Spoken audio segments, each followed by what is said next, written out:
권지예 씨가 쓴 꽃게 무덤이라는 단편 소설이 있는데요. 2005년에 동인문학상까지 받았던 작품입니다. 이 소설의 내용은 아내와 이혼을 한 남자가 인천 앞바다에 갔다가 우연찮게 그 물속으로 향하고 있는, 그래서 세상과 이별을 아마 하고자 했던 여인을 목격하게 되고 이 남자가 그 여인을 구해주죠. 이것이 인연이 되어서 이 두 사람이 함께 동거를 하게 되는데요. 이 여인에게 특징이 한 가지가 도드라진 것이 있었는데, 그 꽃게장을 너무나 좋아한 나머지 식사할 때만이 아니라 틈만 나면 그 꽃게를 뜯어먹는 괴기스러운, 그래서 심지어는 잠을 자다가도 벗은 몸으로 일어나서 꽃게를 파먹고 있는 그 여인이 이 남편에게는 사랑을 주었는데도 불구하고 뭔가가 허기짐과 채워지지 않는 것으로 이 남자에게는 이제 이해가 되는 거죠. 그래서 참 묘하고 이상하다는 생각을 하고 있던 차에 이 여인의 가방 속에서 우연히 사진을 한 장을 발견하는데, 그것이 바로 다른 남자의 사진이 발견이 됐습니다. 그래서 이 남편이 충격을 먹고 추궁을 하죠. 여인은 대답을 끝내 하지 않고 결국에는 질투심과 그리고 분노에 차올라서 여인에게 폭력을 휘두르게 되고, 그 밤이 지나 새벽에 여인은 집을 나가서 다시 바닷물 속으로 들어가게 되는 그런 내용을 묘사를 합니다. 그래서 그 이야기의 끝은 그 여인이 아마 세상을 등진 것으로 이렇게 공허한 결말로 맺고 마는 것인데요. 이 남자는 이혼이라고 하는 그 상처를 가지고 두려움을 무릅쓴 마음을 조금씩 열어서 이제 진심을 내보이고 이 여인에게 진실한 사랑을 시작하게 되었는데, 그에 반해서 이 여인은 딴 남자에게 여전히 마음이 있었고 그 공허함과 허전함을 대신해서 꽃게로 채우고 있던 여인이었는데, 그래서 마치 그 꽃게의 속이 빈 껍질처럼 이 남자 옆에는 빈 껍데기로서만 존재했던 여인이었다는 것이죠. 그래서 남자는 거기에 대해서 분노를 했던 것입니다. 우리가 지금 계속해서 열왕기하를 읽고 있고 마지막 장까지 오늘 드디어 왔는데, 이 이스라엘 역사의 전체가 이 꽃게 무덤이라고 하는 이 이야기와 그 맥락을 같이 하고 있다, 그렇게 보여지는 거죠. 오늘 24장과 25장의 본문을 먼저 살펴보면, 우리 지난주에 그 훌륭했던 요시야 왕이 애국과의 맞짱을 떴던 무기또에서 전사를 하게 됩니다. 그래서 이스라엘 백성들은 그 아버지의 뒤를 이어서 여호아하스라고 하는 왕을 옹립을 해요. 그런데 이 사실을 들은 애국왕 바로 느고가 괘씸하다고 여기고, 왜냐하면 자기의 허락을 받지 않고 왕을 세웠다는 데에 대해서 괘씸한 마음을 가지고 이 여호아하스를 3개월 만에 폐위를 시킵니다. 그리고 역시 요시야의 아들이었던 여호야김이라고 하는 인물을 바로 왕이 왕으로, 유다 땅의 왕으로 세웁니다. 그리고 그 상간에 갈그미스라고 하는 지역에서 당시에 고대 근동을 패권 싸움을 벌였던 바벨론과 애굽이 전쟁을 하게 되고, 그 전쟁 결과 애굽이 꼬리를 바짝 내리고 도망을 치죠. 그리고 바벨론이 근동의 패권을 쥐게 됩니다. 그때로부터 이 바벨론이 유다 땅을 침략하게 되는데, 바로 이 마지막의 세 왕 때, 여호야김 왕 때, 그리고 그 아들이었던 여호야긴 왕 때, 그리고 마지막 시드기야 왕 때 각 왕의 때에 걸쳐서 세 차례 유다 땅을 침략하고 수탈을 하고 백성들을 바벨론으로 포로로 끌어갔던, 그리고 맨 마지막 왕인 시드기야 왕 때 드디어 오늘 우리가 읽은 본문처럼 예루살렘 전체가 불살라지고 모든 것을 다 빼앗기게 되는 이런 비극을 맞이하게 됩니다. 자, 우리는 오늘 말씀을 보면서 그 가운데 성전까지 불태워졌다는데 우리는 경악을 금할 수가 없는 거예요. 성전이라고 하는 건 하나님의 약속이 있고 자기 백성을 사랑하는 하나님 마음과 임재가 있었던 그 성전까지도 하나님 바벨론에 의해서 불살라지게 하십니다.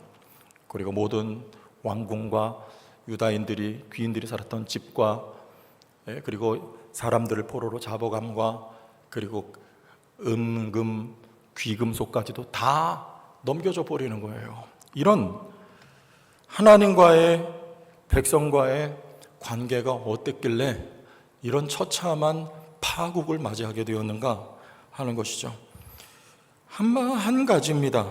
이스라엘 백성들은 역사 내내 하나님이 특별히 세웠던 어떤 인물들이 아닌 다음에는 대부분의 왕들이 하나님께 마음이 없었어요. 껍데기로서만 이스라엘 백성은 존재를 했습니다. 만약에 부적 같으면 형식만 있어도 돼요. 종이 한 장에 주술적인 내용을 그려서 벽에다 붙여놓든지 아니면 내가 소지를 하고 다니든지 거기에 우리의 마음을 담아야 될 이유는 없지만, 예배라고 하는 거, 성전이라고 하는 거, 여러분 헌물이라고 하는 거, 또 여러분의 헌신이라고 하는 것은요, 마음이 만약에 거기에 없다면 하나님에게 그건 아무 쓸모가 없습니다. 하나님에게 돈이 무슨 소용이 있으며 금은 보화가 무슨 소용이 있으며 하나님의 능력 앞에, 지혜 앞에 여러분의 헌신이 무슨 쓸모가 있겠습니까마는 거기에 우리의 마음이 담길 때 하나님은 그 사랑의 마음을 받으신다는 거예요. 그래서 우리의 신앙생활은 샤머니즘 또는 이 부적 신앙하고는 그 근본서부터가 다르다는 것을 우리가 알아야 됩니다. 따라서 신명기 5장 말씀에 다 하라 그래요. 다 하라. 뭘 다 합니까? 마음을 다하고 뜻을 다하고 목숨을 다하여서. 세 가지를 합치면 마음을 다하여서. 양다리는 안 돼요. 짝다리도 안 돼요. 온전한 마음을 여호와께 드려야 된다. 마음을 다하여 여호와 하나님 앞에, 여호와 하나님 앞에 사랑을, 믿음을 고백해라. 이것이 신명기 말씀의 쉐마예요. 이스라엘아 들으라. 들어야 될 내용이 뭐냐? 너희 마음을 다하여 여호와를 사랑하라는 거예요. 다 하라는 거예요. 우리는 솔로몬의 영광하면 그 외형적인 부의 규모를 헤아리고 영광스럽도다, 우리는 이렇게 기억을 하지만 그게 아니고 아주 소박합니다. 그가 하나님 앞에 왕으로 세워졌을 때 하나님 앞에 나는 어린아이입니다. 하나님이 아니면 나는 존재할 수가 없으며, 하나님이 솔로몬에게 무언가를 구하라고 하셨을 때 그는 부와 술을 구하지 않고 하나님을 구한 거예요. 이스라엘 백성을 지혜롭게 다스릴 마음이라고 하는 건 하나님의 뜻을 받들고 하나님을 사랑하기를 원하는 그 마음, 이 소박함 속에 하나님의 영광이 솔로몬에게 시작이 되었던 것입니다. 제가 종이 쪼가리 하나를 아직까지도 간직을 하는데, 제가 이 설교를 준비하면서 이 종이 쪼가리가 몇 년이 되었는가 헤아려 보니까 아마 7년 내지는 8년이 좋게 된 것 같습니다. 바로 이렇게 생긴 거예요. 이건 그냥 휴지 조각이고, 이 종이를 제가 왜 7, 8년을 보관해야 했던가? 여기는 어떤 내용이 있습니다. 아빠는 항상 나를 재미있게 놀아주는 아빠. 멋있고 키가 크고 너무 자랑스러워 사랑해 시은이가. 보는 눈이 있는 거죠. 그러니까 이 종이라고 하는 건 아무것도 전 버리면 그만이지만 여기는 마음이 담겨 있어서 버릴 수가 없는 거예요. 여러분, 성전이 왜 불살라졌습니까? 백성의 마음이 거기 없습니다. 하나님의 마음도 떠나요. 아무 쓸모가 없는 껍데기에 친하지 않은 거예요. 엘리의 두 아들 홈리와 비느하스가 제사장으로 있을 때 블레셋과 전쟁을 합니다. 그러나 여지없이 패배해요. 그때 이스라엘의 장로들이 문제를 진단하기를 언약궤가 오지 않았다는 것으로 진단을 하고 언약궤를 두 번째 전투에서 들고 나옵니다. 그러나 또 집니다. 더 많은 사상자를 냈어요. 그리고 홈리와 비느하스도 그 전쟁에서 죽고 맙니다. 그때 그 소식을 들었던 엘리의 며느리가 아이를 낳다가 그 이름을 이가봇이라고 지었어요. 이카보드, 하나님의 영광이 이스라엘에서 떠났도다. 무슨 일입니까? 왜 언약궤를 들고 나갔는데도 전쟁에 집니까? 언약궤라고 하는 건 부적이 아니거든요. 부적은 마음이 없어도 됩니다. 그러나 이스라엘 백성에게는 하나님께 대한 마음 없이 언약궤를 마치 부적처럼 여겼던 거죠. 거기에는 하나님의 임재가 없어요. 능력도 경험되지 않습니다. 하나님의 영광이 떠난 이가봇이 선언이 된 현장이었습니다. 하지만 사무엘이 나타났을 때 이스라엘을 그가 지도합니다.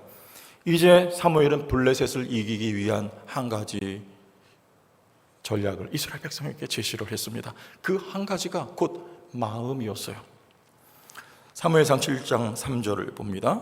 사무엘이 이스라엘 온 족속에게 말하여 이르되 만일 너희가 무엇으로? 마음이에요. 전심으로 여호와께 돌아오려거든 이방신들과 아스타롯을 너희 중에서 제거하고 너희 무엇을? 마음을 여호와께 향하여 그만을 온 마음으로 그만을 섬기라. 그리하면 너희를 블레셋 사람의 손에서 건져내시리라. 이것이 유일한 전략이었어요. 이스라엘 백성들이 나갈 때 여기는 언약궤가 없습니다. 왜? 이미 블레셋에게 언약궤를 빼앗기고 난 이후 아직 돌아오지 않았을 때예요. 하지만 이 전쟁에서 크게 이기고 성경은 말합니다. 사무엘이 살아있는 동안에 블레셋이 감히 넘보지 못했다. 지도자가 중요한 대목 아니겠어요? 이스라엘 백성들의 마음을 여호와께로 돌아오게 한 사람 바로 사무엘이에요. 하나님의 임재와 언약궤가 부재 중인데도 불구하고 하나님의 능력이 이스라엘 백성에게 베풀어졌던 것입니다. 여러분 꼭 기억하시길 바랍니다. 하나님께 마음 다하는 것이 능력이며 도움입니다. 할렐루야. 마음 다할 수 있는 성도가 되길 축복합니다. 그들의 마음을 왜 하나님께 두지 못했을까요? 마음을 뭔가에 빼앗긴 거예요. 딴 남자한테 마음이 가 있는 거예요. 그 무엇이란 사실 문제라고 보기 어렵습니다. 왕으로서 당연히 이 나라의 안녕과 평안을 기대하는 건 마땅한 일일진데 성경은 어긋났다고 진단을 하는 거예요. 예수님께서 마태복음 6장에 말씀하시죠. 솔로몬의 입은 옷이 들에 있는 꽃보다 무하다. 하늘에 있는 새도 하나님이 먹이시고 들에 핀 꽃도 하나님이 입히시느니라. 왜 이런 말씀을 하십니까? 그의 나라와 의를 먼저 구하라. 그리하면 이 모든 것을 너희에게 더하시리라. 우리는 우선순위 이야기를 하고 우선순위 영적 질서가 세워지면 하나님이 막 모든 것을 더해 주신다고 이해를 하지만 그건 물론 맞습니다. 틀리지 않습니다. 그러나 저는 이렇게 이해가 돼요. 하나님을 목적하면 하나님께 마음을 두고 살면 이제까지 있었던 것들인데 재발견이 돼요. 새롭게 발견이 돼요. 무슨 말입니까? 의미가 있어집니다. 하나님을 목적하지 않고 마음 두고 살지 않으면 여러분 그런 의미에서 이것은 아무것도 아닌 거예요. 의미가 없어요. 그러나 나에게 주신 모든 것이 하나님을 목적하는 이에게는 새롭습니다. 이것을 하나님이 나에게 왜 주셨는지, 직장을 하나님이 이 직장을 왜 주셨는지, 혹은 심지어는 이 강대상을 하나님이 왜 놓으셨는지, 왜일까요? 심지어는 이 물컵이 왜 내 곁에 있는지까지라도 여러분 그 의미가 새롭습니다. 하나님이 내게 주신 모든 것은요, 하나님의 나라와 의를 위해 사용하라고 주신 것이라고 비로소 하나님을 목적할 때 의미가 새롭게 부여되죠. 이 수준이 되면 하나님 그 사람에게 모든 것을 더해 주실 수 있는 거예요. 허락 안 받고 제가 좋은 이야기라서 우리 교회 어떤 장로님 권사님 자녀 중에 연기하는 청년이 있는 거 혹시 아십니까? 있어요. 지금은 연극 배우로 활약을 하고 있는데요. 이 아이에게 부모님이 신신당부한 게 있어요. 너 잘 돼서 상을 받게 되면 수상소감을 할 때 첫째, 하나님을 언급하고, 두 번째, 성도 교회를 말하고, 세 번째, 담임 목사님 성함을 밝혀라. 이것을 거의 세뇌 수준으로 지금도 강조를 하고 있다고 제가 들었습니다. 무슨 말이냐? 하나님께 마음 둬라, 그 말이에요. 하나님을 목적하라. 그래야 출세 유명 성공이 의미가 생겨요. 하나님이 아니면, 그래서 연예인들이 수도 없이 세상을 등지는 이유입니다. 의미가 없거든. 그 자리에 올라가 봤더니. 그러나 하나님을 목적하는 이에게는요, 하나님이 왜 나에게 이 자리를 주셨는지, 왜 나를 출세하고 성공시켜 주셨는지 의미를 알고 그냥 오히려 힘이 생겨요. 달려갈 길이 보입니다. 그래서 하나님을 목적하고 하나님께 마음 두고 살아라. 저는 그렇게 이해를 했어요. 하나님께 마음 두고 사는 성도 될 수 있는 조건을 하나님이 우리에게 주셨다고 에스겔서는 약속을 합니다. 36장 26절, 지난주 이겨서 한 번 다시 반복해 봅시다. 또 새 영을 너희 어디 두고요? 속에 뭐가 있어요? 새 마음을 너희에게 주되 육신에서 굳은 마음을 제거하고 부드러운 마음으로 하나님이 우리의 마음을 바꾸어 주시겠다. 성령을 주셔서 는 약속을 이미 해 주셨습니다. 그래서 요한복음 4장에 예수님은 우리에게 참된 예배를 드릴 것을 말씀하십니다.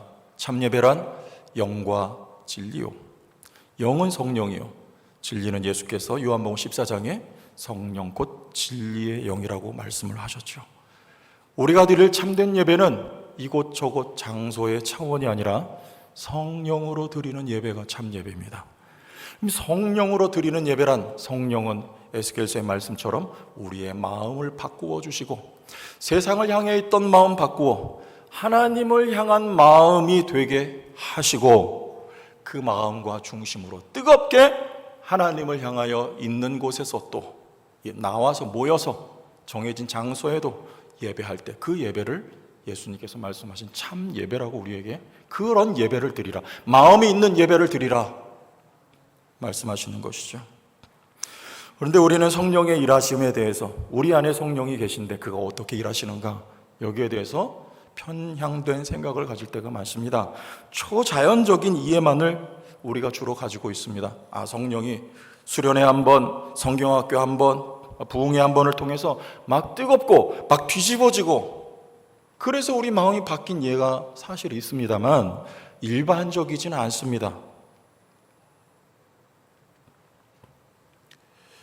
성령의 일하심은 초자연적이기도 하지만 자연 질서와 여러분 날마다의 일상 속에서 섬세하게 일하신다는 것을 꼭 기억하셨으면 좋겠습니다.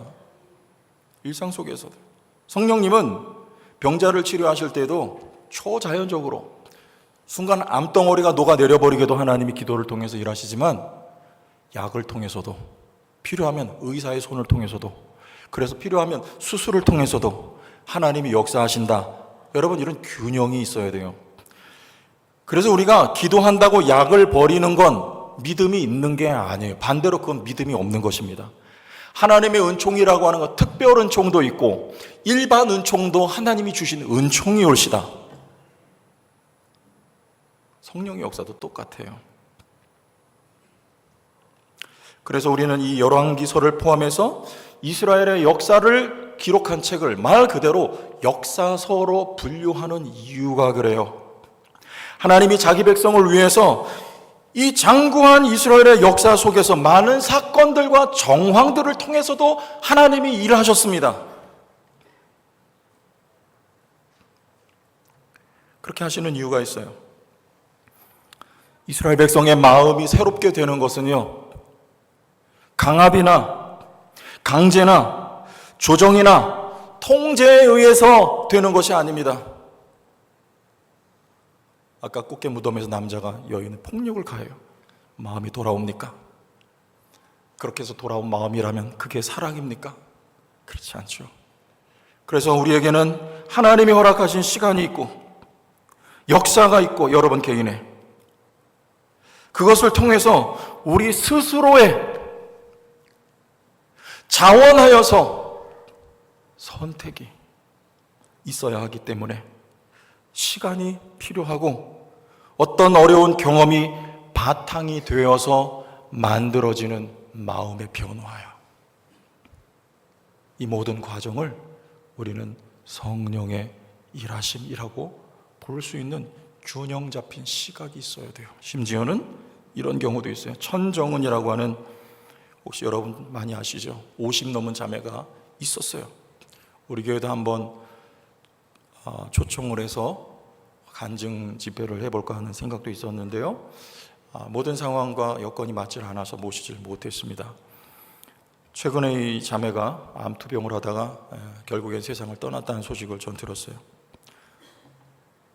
이 자매가 생전에 예수 믿기 전에 가장 혐오했던 부류가 예수 믿는 사람들이었대요.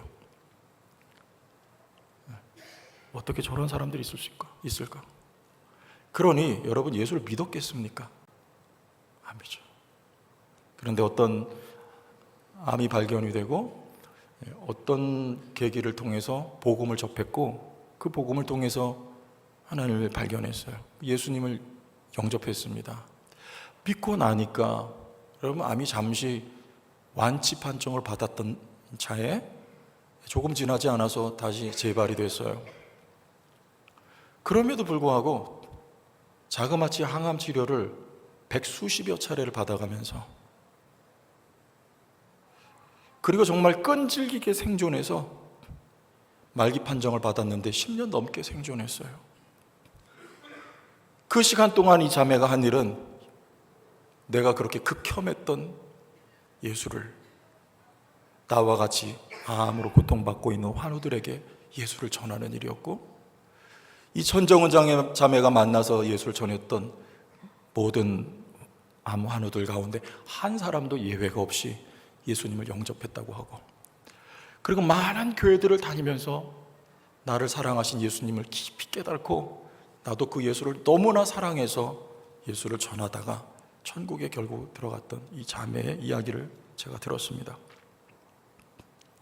그 긴 시간, 아니 어쩌면 예수를 만나기 전의 시간이라도 에베소서 1장 말씀해 보면 하나님은 당신의 사랑하는 자녀들을 만세전에 택해 놓으셨다고 말씀하셨는데, 그래서 예수를 믿기 전의 시간이라도 성령님은 이 자매의 일거수일투족을 주목하시면서 돌아올 시간을 기다리셨고 인도하셨던, 함께 하셨던 시간이라고 저는 믿고, 때가 되어서 예수님을 영접했으며 예수님을 믿은 이후에 암환으로서 또 그 예수를 전하는 그 시간들로서 예수 믿은 이후에 그 자매의 그 고통스럽고 그러나 반대로 환희가 있고 기쁨이 있고 감사가 있었던 그 모든 시간은 바로 성령 체험하는 시간이었단 말이에요. 왜요? 에스겔서 36장 26절을 다시 읽어봅시다. 다 같이 읽어봐요. 또 새 영을 너희 속에 두고 새 마음을 너희에게 주되 너희 육신에서 굳은 마음을 제거하고 부드러운 마음을 줄 것이며, 이 말씀에서 새 영을 너희에게 주고 성령을 우리가 받은 것은 순간의 사건입니다. 그러나 굳은 마음을 제거하고 부드러운 마음이 우리에게 생기는 것, 새 마음이 우리에게 형성되는 것은요 한순간의 사건이 아니라 이것은 긴 과정, 역사인 것을 우리가 볼 수 있어야 돼요.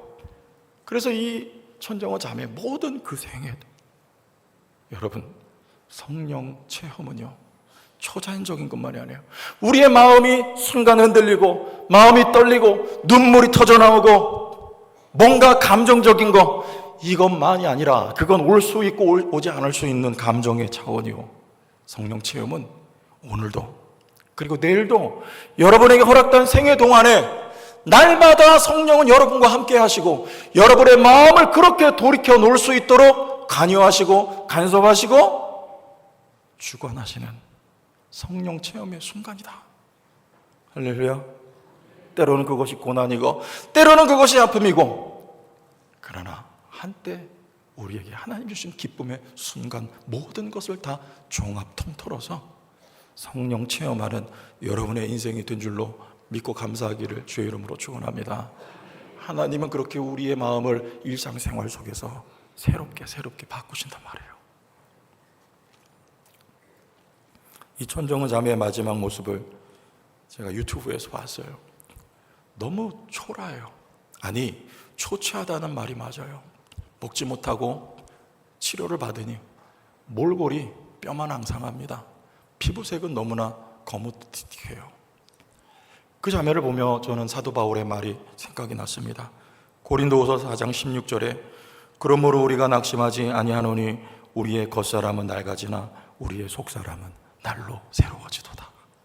이 자매의 마지막을 보는 이들은요, 초라하다 초췌하다 할지 모르지만 하나님 보실 땐 영광이다. 학개서에 보면 포로 생활을 마치고 돌아온 사람들이 성전을 다시 두 번째 성전을 짓습니다. 왜? 솔로몬 성전 다 불타 없어졌어요. 그걸 제2성전 스룹바벨 성전이라고 하는데, 솔로몬 성전을 보았던 노인들이 이 두 번째 성전을 보고 눈물을 흘리면서 통곡을 합니다. 왜요? 두 번째 성전 너무나 초라해 있기 때문이에요. 그러나 하나님은 이렇게 말씀하셨어요.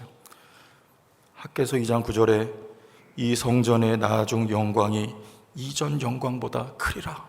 만군의 여호와의 말이니라. 내가 이곳에 평강을 주리라. 만군의 여호와의 말이니라. 이전 영광은 솔로몬 성전의 영광이요, 나중 영광은 초라하기 그지없었던 스룹바벨 성전의 영광인데, 솔로몬 때의 영광보다 너희가 볼 때 이 작고 초라한 성전이지만 이 영광이 더 크리라. 왜입니까? 이들의 마음이 바뀌었어요. 70년 동안 무슨 일이 있었던 것입니까? 그 역사 동안에 하나님은 자기 백성을 떠나지 않고 함께 하셔서 그들의 마음을 바꿔놓으셨던 시간이 바로 70년 역사. 초라하지만 마음이 바뀌고 돌아왔을 때 하나님이 영광이라 말씀하십니다. 여러분, 우리에겐 기다림이 있어야 됩니다. 나 자신에 대해서 나는 왜 변화가 없을까? 나는 왜 이 모양일까? 나는 왜 오늘도 범죄할까? 그러나 그 시간에도 성령께서 여러분과 함께 하시고 일하고 계신 시간인 줄로 믿으시기를 바랍니다. 우리 부모와 형제와 남편이, 우리 자녀들이 아직도 주께 돌아오지 않고 있을지라도 성령은 그 가운데 일하고 계신 오늘 하루하루의 시간이고, 여러분이 기도하고 있는 VIP 마찬가지예요. 그래서 우린 기다려야 돼요. 그를 기다리고 나 자신에 대해 기다리고, 하나님이 일하고 계셔서 이 자매를 부르셨듯이 어느 때가 되면 하나님이 그를 부르실 때, 심지어는 저희 선친처럼 죽음 앞에서 하나님이 부르실 때 그 모습은 너무나 초라하기가 그지없었지만 제가 말씀을 깨닫고 나니 하나님은 영광이라 말씀하셔요. 초라하고 때로는 초췌하고 보잘것없는 모습으로 탕자처럼 아버지 앞에 돌아올 때 사람들은 비웃고 조소할지 몰라도 하나님은 영광이라 말씀하십니다. 왜? 그 마음이 여호와께 돌아왔기 때문이에요.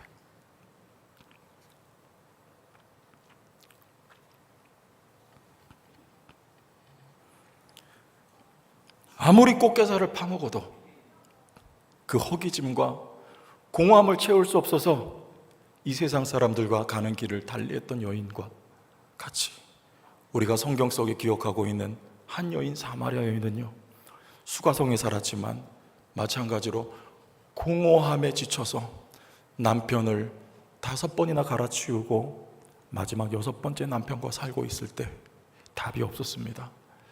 예수님은 일부러 사마리아 지역을 통과하시면서 그 수가성 여행을 만나주셨어요. 여러분, 이게 큰 축복이며 이게 두 사람이 운명이 비슷한 것 같은데 그 길을 완전히 갈라놓았던 바로 그 지점입니다.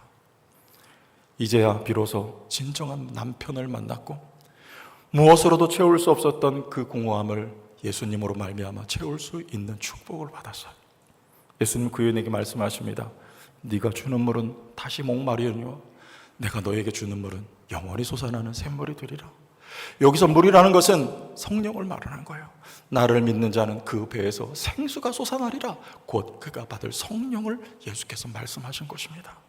이 여인의 인생은요, 운명은 완전히 바뀌었습니다. 예수님을 만났습니다. 보혜사를 만났습니다. 오늘 우리로 말하면 성령을 만난 거예요. 성령을 받은 거예요. 그 공허함이 성령으로 말미암아 채워진 것이고, 마음이 새롭게 되어 인생을 향하여 있던, 세상을 향하여 있던 마음이 하나님께로 돌아설 수 있게 되었고, 죽음이 아닌 생명을 얻게 되고, 그 예수를 전하는 의미 있고 복된 인생으로 바뀌어지게 되었습니다.